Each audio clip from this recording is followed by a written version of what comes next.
Andy Burnham probably wants to have a degree of separation, certainly from that Keir Starmer had as Prime Minister. But I think you'll find pretty swiftly that the UK's economy, its military interests, and many, many others are so significantly dependent on the US in many ways that he'll have to not necessarily kiss the ring. I think European leaders have found out that being slavishly sycophantic to Donald Trump isn't really working. Let's turn our attention to across the pond, where on this day, 250 years ago, the Declaration of Independence was signed.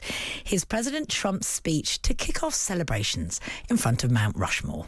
Yet as we approach this magnificent anniversary, we see our American identity under a renewed attack. A generation after we fought and won the Cold War against the menace of communism, there is now a resurgence of the communist menace in our land, including from newcomers to our country who embrace ideas totally opposed to our way of life and our great success. Well, joining us to discuss that fairly extraordinary speech and much else besides is Alistair Dawber, news editor for politics and national security at the Wall Street Journal. Good afternoon from here. Good morning where you are, Alistair. Good morning, Jane, and happy 4th of July. Happy 4th of July to you too. Is it as hot as I think it probably is over there right now, Alistair? Well, just looking at the picture myself on the video, yes, it's absolutely. But in your news segment just there, it said you were Thursday we were at 34 degrees in the UK. I think it's hotter than that already here this morning. So yeah, plenty of heat, and actually that's affecting a lot of the 4th of July celebrations today. Oh, right. Gosh. Alistair, let's start with the mood then in the United States. President Trump was giving a fairly tub-thumping speech this morning. Is there a feeling of ubiquitous patriotism across the great nation this weekend? No, there's not, I think, in short. I mean, you know, the 4th of July is a date where traditionally Americans come together, celebrate the success of the United States over the centuries and how it's become, you know, on many, many measures, the most successful country on earth. But even that clip you just played there from Donald Trump, I think underlines the division, some of the problems the states faces. I mean, many American presidents speak on the 4th of July and talk about a nation together and a nation going forward and a successful nation. Donald Trump instead decided to use his speech in part to talk about the divisions in the country and how there are threats to what he sees as the American ideal, how there are political divisions, how there are social tensions, and how, you know, the future doesn't look rosy for America. Yes, it's all powerful. Yes, it's strong. Yes, economically, militarily, it's the most significant country on earth. But that doesn't mean to say that as it approaches its next 250 years, it hasn't got problems. Is it fair to say that the celebrations, such as they are, Alistair, are a little bit of a damp squib so far? I mean, even just on a regular 4th of July, there's usually, you know, a bit of a party. I mean, it seems like it's just basically a big, long speech by Donald Trump to mark this really historic celebration. Well, his speech last night was at Mount Rushmore, this sort of significant geographical place in America. The celebration today moved to Washington. The parade has been cancelled. I mean, you call it a damp squib. It's rather more of a hot squib, if that works. The parade's been cancelled because of the heat.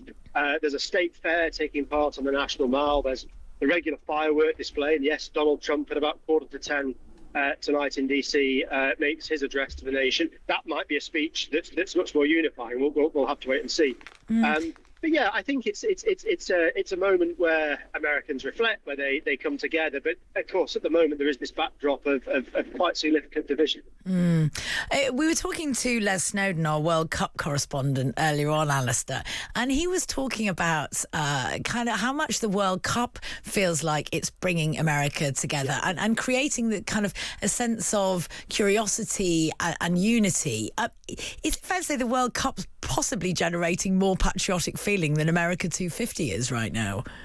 I think that might be true. I mean, you can't find too many Americans who are huge football fans, but then you can't find too many that aren't foursquare behind the US team, and they know all the players and they know the next fixtures and, you know, what they've got to do in the next game to progress. So it is a unifying factor. I mean, one of the things that's mentioned here quite regularly since the World Cup started is just how much of the US team and many other teams competing rely on immigration, something that Donald Trump has railed against since he came back into office sort of 18 months ago. The other thing he's railed about this weekend, Alistair, is Ed Miliband. Obviously. He's not just been attacking the lefties in the US right now. He's also been repeating his attacks on Ed and recommending to Andy Burnham that he avoids promoting him from Energy Secretary to Chancellor. Why has Trump become so anti-Miliband? I mean, we know, he doesn't like wind farms, but is it because he's just so invested in drilling in the North Sea? What is his loathing?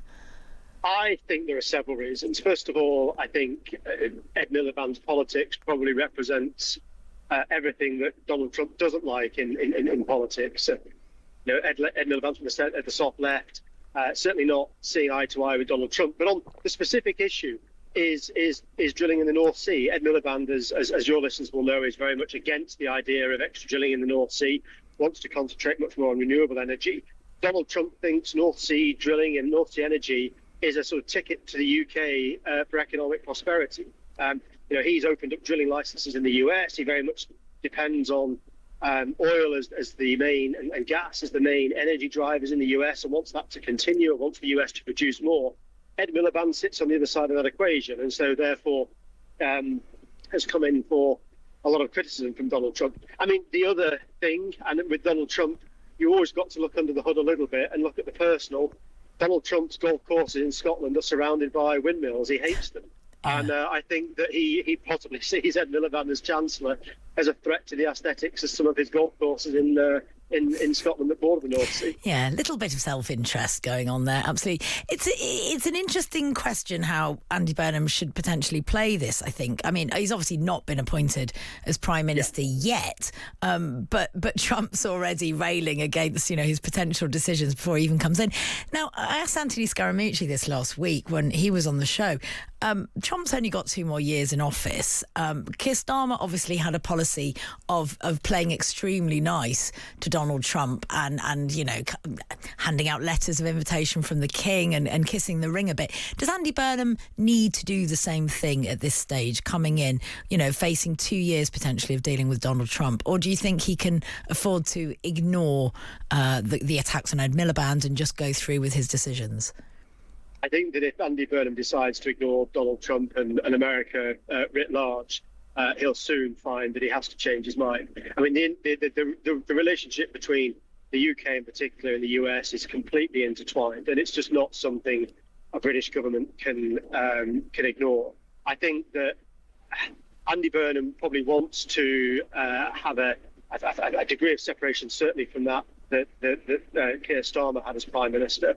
But I think you'll find pretty swiftly that the UK's economy, its military interests, and many, many others are so significantly dependent on the US in many ways that he'll have to not necessarily kiss the ring. I think European leaders have found out that being slavishly sycophantic to Donald Trump isn't really working. I mean, you look at Meloni in Italy, you look at Merz in Germany and Macron in France. I mean, they've adopted, or they did adopt, the same approach as Keir Starmer to some extent, and are realising it doesn't really help them so much. But I think this idea of ignoring the US or even trying to sort of score political points at home, in Andy Burnham's case, coming into office of being critical of Donald Trump, and I just don't think that'll work for a British Prime Minister. And also, I mean, yes, Donald Trump only has another 2 years, but I think the British government would be wise to look at what comes next. I mean, if J.D. Vance is the next president of the United States, and polling and betting markets suggest he's got a very good chance, then you might find it's more of the same for the next 4 years. That's 6 years that the British government needs to